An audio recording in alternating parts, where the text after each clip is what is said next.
इसी तरह से ये समझाया वयौम यअज़्ज़ु ज़ालिमु अला यदैहि यक़ूलु या लैतनी इत्तख़ज़्तु मअर रसूलि सबीला।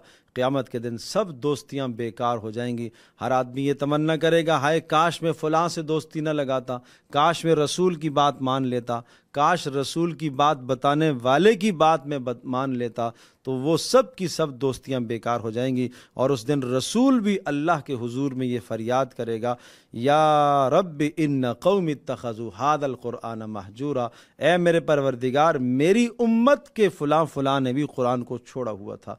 कुरान को छोड़ने से मुराद ये है कुरान पर ईमान न लाना, ये कुरान को छोड़ना है। कुरान का तलफ़्फ़ुज़ ठीक न करना, ये कुरान मजीद को छोड़ना है। तलफ़्फ़ुज़ सही हो गया, माना न सीखा, ये भी छोड़ना है।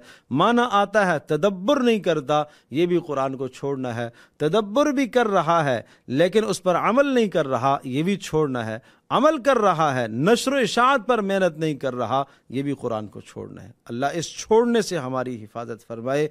और ये सख्त तरीन आयत है, सख्त तरीन आयत है। बताइए, जहाँ रसूलुल्लाह सल्लल्लाहु अलैहि वसल्लम अल्लाह के दरबार में, अल्लाह के यहाँ अल्लाह के रसूल मुद्दई हों, वो दावा करें किसी के ख़िलाफ़ कि इसने कुरान को छोड़ा हुआ था, वो कैसे बच सकता है?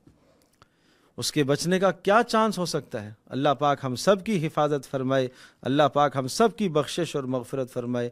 हज़रत मूसा अलैहिस्सलातु वस्सलाम के क़िस्से और हज़रत हारून अलैहिस्सलातु वस्सलाम के क़िस्से से रसूलुल्लाह सल्लल्लाहु अलैहि वसल्लम को तसल्ली दी और बहुत इख्तिसार के साथ दुनिया के अज़ाब के नमूने समझाए और अहले मक्का को तंबीह की। और न मानने वालों को हर जगह ये तंबीह है कि इस किस्म के अज़ाबात अल्लाह पाक दुनिया में छोटे छोटे दिखाता रहता है और बड़ा अज़ाब तो अल्लाह ने आखिरत में तैयार करके रखा है।